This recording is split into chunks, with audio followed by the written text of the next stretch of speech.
The year is 1974. The world is reeling from an oil crisis. Been in 2 gas lines already. This morning? This morning. How long did you wait for the first one? Been in both lines over an hour, and I'm out of gas. Fuel-efficient vehicles reign supreme. Automakers around the globe are scrambling to downsize their cars and squeeze every last drop from their engines. Volkswagen, on the other hand, have a very different approach. They take their practical, economical Golf hatchback and add power. It's over 9,000! They nearly doubled what the regular Golf was producing at the time. The result is a boxy, angular hatchback that can smoke muscle cars and sports cars for a fraction of the price. A giant slayer, served with no flash, just raw, relentless performance in a practical package. Against all odds, this humble sleeper car ignited a cult frenzy. It cemented front-wheel drive and turbocharging as the future for performance hatchbacks, and it pioneered a new breed of car, dubbed the hot hatches, modest family cars hiding ferocious potential beneath their skin. This is the story of Volkswagen's first hot hatch icon, the blueprint others aspire to match decades after its launch, the infamous Golf GTI. But what made it so special? Well, let's find out, because my name's Alex and you're watching QuattroCam.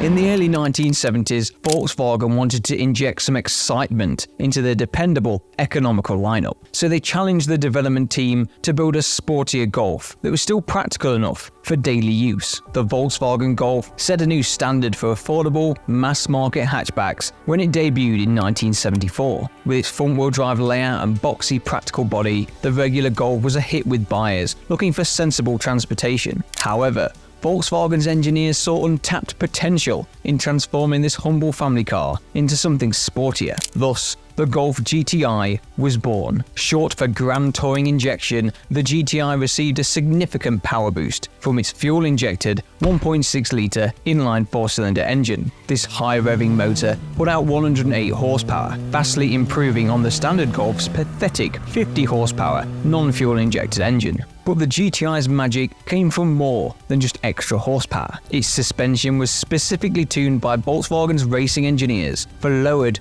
more controlled cornering. Additional bracing strengthened the body shell, eliminating flex that could unsettle the car. These two key upgrades gave the boxy Golf a newfound agility never before seen in a car of this design.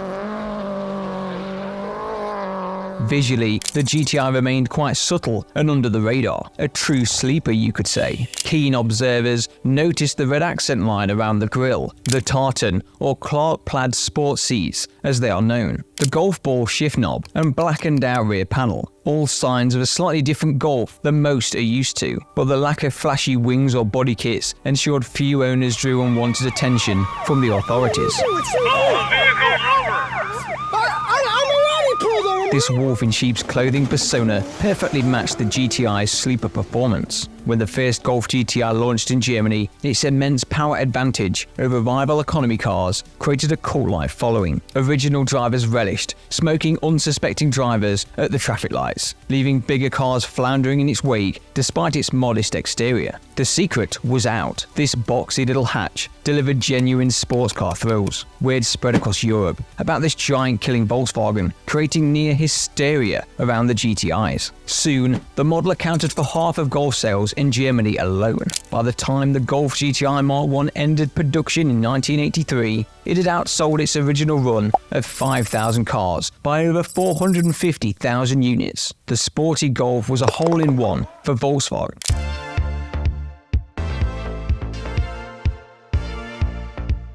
The recipe proved irresistible. Everyday comfort and usability paired with stunning performance at an affordable price. It was a revelation that turned the auto industry upside down, or what we like to call BG and AG. While the regular Golf was a plain commuter car, the GTI was a feisty backroad racer, pairing those suspension and body tweaks to the 1.6-litre fuel-injected 4-cylinder engine good back then for 108 horsepower. This may seem underpowered by today's standards, but rival economy hatchbacks of the era strained to produce 50 to 60 horsepower, giving the GTI an immense 50% power advantage and a far greater power-to-weight ratio than its rivals. This allowed for a 0 to 60 time under 10 seconds, which was unheard of for a small hatchback at the time. The boxy shape masked acceleration that could dust off almost any car from a standstill. Unsuspecting rivals got stung by this deceptive rocket at stoplights time and time again. But sheer speed only tells part of the story. The GTI's engine was designed to rev,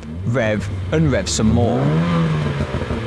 It was built with fast driving in mind, delivering power across the full range and providing an intoxicating experience for those around it. Even today, it spins eagerly towards the red line, with a sound perfectly tailored for its performance credentials. Volkswagen also pioneered the use of fuel ejection in affordable cars, ditching the old-fashioned carburetors of the time. While impressive under the hood, the real magic of the GTI was its peerless road manners. But how did Volkswagen give this upright, boxy economy car sports car handling? Well, the genius here was a near-perfect weight balance, with a stiff body and finely tuned suspension. Minimal unsprung mass meant the car stayed in touch with the road surface at all times. This precise calibration sacrificed outright plushness for great agility. So despite looking top-heavy, the nimble GTI could turn on a dime, throwing itself around a corner like a dedicated track toy. Darting from apex to apex with a smooth and planted car gave drivers immense confidence. Those suspension modifications also helped eliminate body roll, a big issue for performance cars at the time. Such poise seemed impossible back then for boxy subcompacts designed primarily for comfort. Against rivals that wallowed and seesawed through corners, the GTI felt bolted down onto the asphalt. This tuning heightened every driver input. Everything was tactile and responsive. Plus, the engine's broad power band could be fully exploited mid-corner thanks to the ample traction this setup afforded the little GTI. Accelerating hard didn't necessarily result in understeer.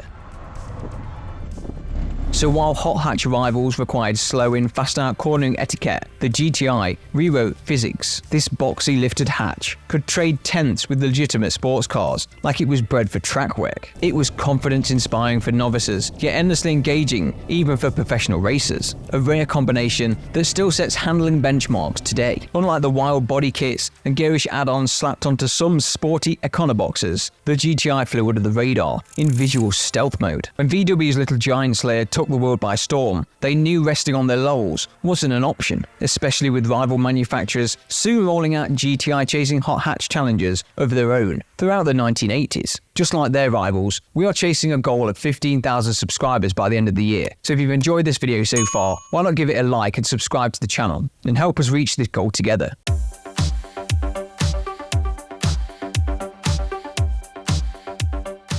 So in just a few short years, following the debut of the iconic original, Volkswagen unveiled the Mark II generation of the Golf GTI, boasting a sleeker wedge-shaped body. The Golf GTI Mark II, introduced in early 1984, continued the legacy, with 110 horsepower, maintaining the essence and design DNA of its predecessor. Despite a brief dip in output to 105 horsepower in 1984, due to the catalytic converter introduction, the GTI regained power with a new 16-valve engine in 1986. Generating 137 horsepower with its catalytic converter. The year 1990 witnessed the G-Lada supercharger, elevating the Golf GTI G60 to an impressive 158 horsepower. The GTI's legacy evolved further in 1991 with the introduction of the Golf GTI Mark III, boasting an output of up to 148 horsepower. There was also an all-wheel drive, 265 horsepower, 2-litre turbo prototype, foreshadowing today's Golf R that never made it to production. The Mark III is often less loved than those models around it, but one variant stole the show here and produced one of the greatest sounding engines of all time, the VR6.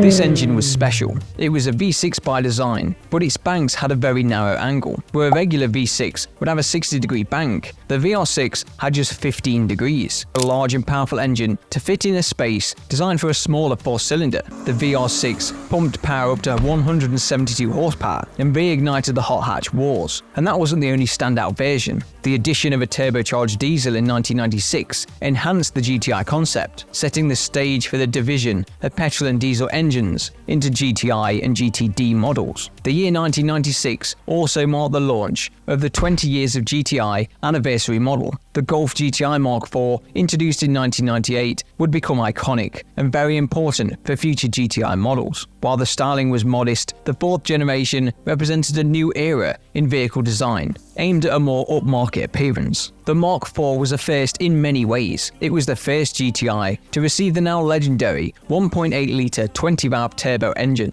It also saw the very first introduction of the R moniker, packing a 3.2-litre V6 alongside all-wheel drive, made the R32, as it was called, a serious sports contender, blurring the lines between hot hatch and true sports car. Not happy with those firsts, the Mark IV was also the first production car to use a dual-clutch gearbox, or DSG. Something commonplace today, but something very unique in the late 90s. In 2001, the turbocharged 25 Years of GTI Special Edition celebrated the icon's first quarter century. It had the same 1.8-litre turbo as other models, but came with BBS alloys, alongside a host of other special changes. A triumphant comeback of the Golf GTI Mark V in 2004 marked a turning point. Despite being called ugly by YouTube's greatest automotive host, Mr. James Pumphrey, Mark V was ugly. The Mark V is often considered one of the better-looking generations, with a significantly sharper look, 197 horsepower turbocharged engine, and supreme handling characteristics. This generation redefined compact driving dynamics. Having owned this very car is one of the few that I can say I regret selling. The 30 Years of GTI edition in 2006 and the reincarnation of the Pirelli GTI in 2007 continued the legacy, as did the reappearance of the R32, still housing a 3.2-litre V6. The Golf GTI Mark VI,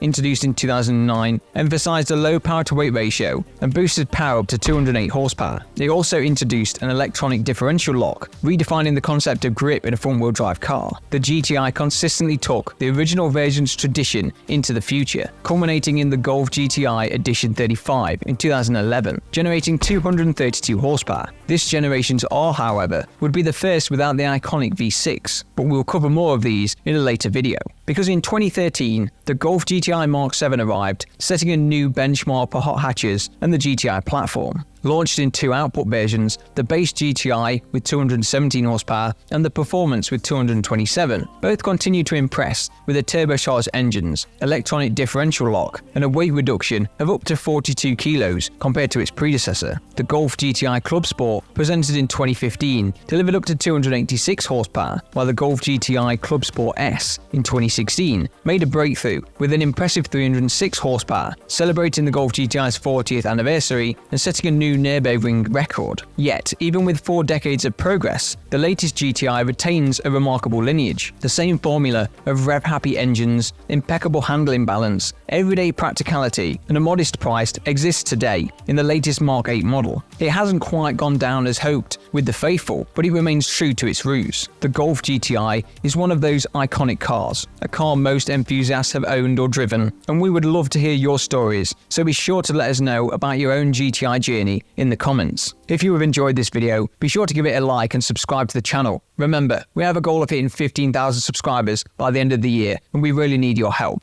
So if you have enjoyed the video, why not like and subscribe, and then go and check out some more of our great content over on our channel. We're sure you won't be disappointed.